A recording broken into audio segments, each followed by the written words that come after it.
You flip a light switch. The room fills with light, and somewhere in the back of your mind you think you understand what just happened. Electricity flowed, energy moved from the power plant to your bulb. Simple. But here's a question that might unravel everything you thought you knew. What actually flowed? What is this thing called energy that supposedly moved from there to here? You might say energy is the ability to do work. Okay, but what's work? Force times distance. And what's force? Mass times acceleration. We're going in circles. We're defining things in terms of other things, but we never land on what energy actually is. Richard Feynman, one of the greatest physicists who ever lived, thought deeply about this, and what he concluded might shock you. He said we have no idea what energy is, not metaphorically, not as some kind of humble disclaimer. He meant it literally. After centuries of physics, after all our equations and experiments and Nobel Prizes, we don't know what energy actually is. And yet it's the most important thing in all of physics. Let me explain. Feynman had this beautiful way of teaching. He would take something everyone thought they understood, turn it sideways, and show you that you didn't understand it at all. And then somehow that lack of understanding became more interesting than the false understanding you started with. He did this with energy in a lecture that became famous. He said, imagine you have a child, a little kid named Dennis, and Dennis has blocks, 28 blocks. And every day his mother counts the blocks to make sure none are missing. One day she counts and finds only 26. She panics, but then she looks under the rug and finds 2 more. 28. Okay. The next day she counts 25. She looks under the rug, nothing, but she notices the window is open and she looks outside and finds 3 blocks in the yard. 28 again. This keeps happening. Blocks disappear and reappear in different places. In the toy box, behind the dresser, in Dennis's pocket. Once the number comes out to 27.5, and she realizes Dennis has thrown a block into the bathtub. She can't see it, but she weighs the water and calculates that a block must be submerged. The point of this story isn't really about blocks. It's about what the mother is doing. She's tracking something that's conserved, something that doesn't appear from nowhere or disappear into nothing. It just moves around, changes form, hides in different places. That's energy. Energy is the thing that's conserved. The thing that moves around but never increases or decreases in total. The thing you can always account for if you look in the right places. But here's what Feynman emphasized. The mother never actually sees blockness. She sees individual blocks in different locations. She counts, she calculates, she weighs. But there's no substance called block that flows from place to place. Same with energy. We never see energy itself. We see things moving, things heating up, things glowing. We measure and calculate, and the numbers always work out. Energy is conserved. But what is it? Feynman's answer was honest. We don't know. We just know that there's a number we can calculate, and that number never changes. That's what energy is. A number, a quantity that's conserved. Not a substance, not a fluid, not a thing you can point to. A number. Now this might feel unsatisfying. You came here thinking energy was something real, something physical, something you could almost touch. And I'm telling you, it's just a number? But wait, think about this more carefully. What does it mean for something to be real? You can't see energy, you've never touched it, you've never put energy in a jar and looked at it. What you've seen is movement, heat, light, sound, stuff happening, changes. Energy is the thing that connects all those changes. It's the thread that runs through them. When a ball rolls down a hill, it loses height and gains speed. When it crashes into something, the speed disappears and heat appears. When that heat radiates away, light goes out into space. At every step, something is lost and something is gained. And if you're careful, if you add it all up correctly, the total never changes. That's energy. It's not a substance. It's a relationship, a pattern, a bookkeeping rule that the universe follows perfectly, without exception, ever. And that's more profound than any substance could be. Feynman went further. He pointed out that energy conservation isn't just a fact we discovered. It's connected to something deeper, something about the nature of time itself. There's a theorem in physics called Noether's theorem, named after Emmy Noether, one of the greatest mathematicians of the 20th century. It says that every symmetry in nature corresponds to a conservation law. If the laws of physics are the same everywhere in space, if you can move your experiment from here to there and get the same results, that symmetry gives you conservation of momentum. If the laws are the same regardless of which direction you're facing, if you can rotate your experiment and physics still works, that symmetry gives you conservation of angular momentum. And if the laws of physics are the same at all times, if the universe today follows the same rules as the universe yesterday and the universe tomorrow, that symmetry gives you conservation of energy. Read that again. Energy is conserved because time is symmetric. The fact that you can't create or destroy energy is equivalent to the fact that physics doesn't change from moment to moment. This is staggering. Energy isn't just a useful accounting tool. It's a reflection of the structure of time. It's what time symmetry looks like when you translate it into the language of stuff. Feynman understood this at a deep level. He knew that energy wasn't a thing floating around. It was a shadow, a projection, a number that captures something true about the unchanging nature of physical law. But here's where it gets even stranger. You probably learned that energy comes in forms. Kinetic energy, potential energy, thermal energy, chemical energy, electrical energy, nuclear energy, and so on. And you probably learned that energy transforms from one form to another.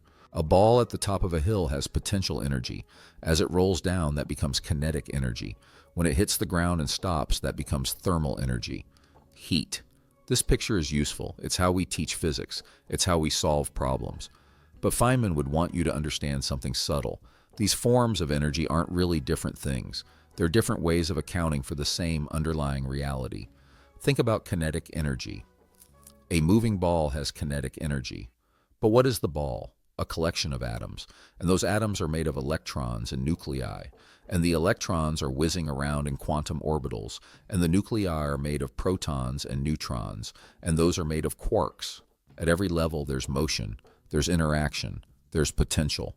What we call the kinetic energy of the ball is really a simplified summary of an incredibly complex underlying situation. Same with potential energy. We say a ball on a hill has gravitational potential energy, but what is that really? It's a statement about the configuration of the ball and the earth, about their relative positions, about the forces between them. There's no potential energy substance sitting in the ball. There's just the ball and the earth arranged in a certain way. And we've learned that this arrangement corresponds to a certain number, a number that will show up elsewhere when the arrangement changes. Energy isn't located anywhere. It isn't made of anything. It's a property of configurations, of relationships, of how things are arranged and how those arrangements change. Now, here's something Feynman thought about a lot, something that connects to his deepest work. In quantum mechanics, energy takes on a new character. It's not just conserved, it's quantized. It comes in discrete chunks. An electron in an atom can only have certain specific energies, not any energy, certain energies. It can jump from one level to another, absorbing or emitting a photon, but it can't exist in between. This was one of the great discoveries of the 20th century, and it tells us something profound. Energy isn't continuous. At the deepest level, it's discrete, grainy, stepwise. But here's the strange part. The uncertainty principle discovered by Heisenberg says that you can't know both energy and time precisely. The more precisely you know the energy of a system, the less precisely you know when something happens, and vice versa. This isn't a limitation of our instruments. It's a feature of reality. Energy and time are conjugate variables. They're linked in a fundamental way, trading off against each other. What does this mean? Feynman thought about this deeply. In his sum-over-paths approach to quantum mechanics, particles don't take a single path through space and time. They take all possible paths simultaneously, and each path contributes to the final probability. In this picture, energy isn't a fixed quantity that a particle has. It's a summary of how all the paths interfere with each other. It emerges from the calculation. It's not put in by hand. The particle doesn't really have an energy in the classical sense. It has amplitudes, probabilities, possibilities. And when we measure, when we interact, those possibilities collapse into something definite. Energy is what we measure, but the underlying reality is something weirder, something less definite, something more like a superposition of possibilities than a fixed quantity. Let me tell you something Feynman said that might seem simple but is actually profound. He said that in physics, we don't really learn what things are. We learn how they behave. We don't know what an electron really is. We know how it behaves. We know the equations that describe it. We know the experiments that test it. But if you ask, what is an electron really? We don't have an answer. Same with energy. We know how energy behaves. We know it's conserved. We know it comes in forms. We know it's related to time symmetry. We know it's quantized. We know it's connected to mass by Einstein's famous equation. But if you ask, what is energy really? We don't have an answer. And Feynman was okay with that. He thought it was honest. He thought it was more honest than pretending we understood something we didn't. Now, Einstein's equation, E equals mc squared. You've heard it a million times. Energy equals mass times the speed of light squared. What does this mean? It means mass is a form of energy. Or maybe energy is a form of mass. They're the same thing, measured in different units. The reason you have weight, the reason you have inertia, the reason you're hard to push, that's all because of the energy bound up in your atoms, the energy in the quarks, the energy in the gluons holding them together, the energy in the electrons, the energy of their motion and interaction. You are not made of stuff in the traditional sense. You are made of energy arranged in patterns, patterns that we call particles, atoms, molecules, cells. When a nuclear bomb explodes, it's not creating energy from nothing. It's converting a tiny amount of mass into a tremendous amount of energy. The mass was energy all along, just in a different form, a more concentrated form. And when you eat food, you're not gaining mass in the way you might think. You're rearranging energy, taking complex molecules, breaking them down, using their stored energy to power your cells, and releasing the waste. Your body is an energy processing system, not in a mystical sense, in a literal, physical sense. Energy flows in as food and light. Energy flows out as heat and movement and thought, and the total is always conserved. But wait, if energy is always conserved, where did all the energy in the universe come from? This is a question Feynman pondered, and the answer is strange. Some physicists have proposed that the total energy of the universe might be zero. Yes, zero. How is this possible? Look around, there's stars, galaxies, planets, people. There's obviously energy everywhere, but there's also gravity, and gravitational energy is negative. Think about it. When two masses come together, they release energy. They fall toward each other and heat up. That released energy had to come from somewhere. It came from the gravitational field. The field gave up energy, becoming more negative, as the masses released positive energy. If you add up all the positive energy in the universe, all the mass, all the motion, all the light, and you add up all the negative gravitational energy, some calculations suggest they might cancel out. The universe might have been, in some sense, a free lunch, something from nothing, or rather, nothing rearranged to look like something. This is speculative. We don't know for sure, but Feynman appreciated this possibility. He appreciated that the universe might be, at its deepest level, a zero-energy fluctuation, a quantum accident that looks like everything but sums to nothing. Let me bring this back to something human. You wake up in the morning, you feel tired or you feel rested. You have energy or you don't. This everyday sense of energy isn't exactly what physicists mean, but it's not completely different either. When you feel energetic, it's because your cells have ATP, the molecular fuel that powers biological processes. That ATP was made using energy from food. That food got its energy from the sun, or from other organisms that got their energy from the sun. The sun gets its energy from nuclear fusion, and that energy traces back to the gravitational collapse of the gas cloud that formed the solar system. Your morning energy is ancient.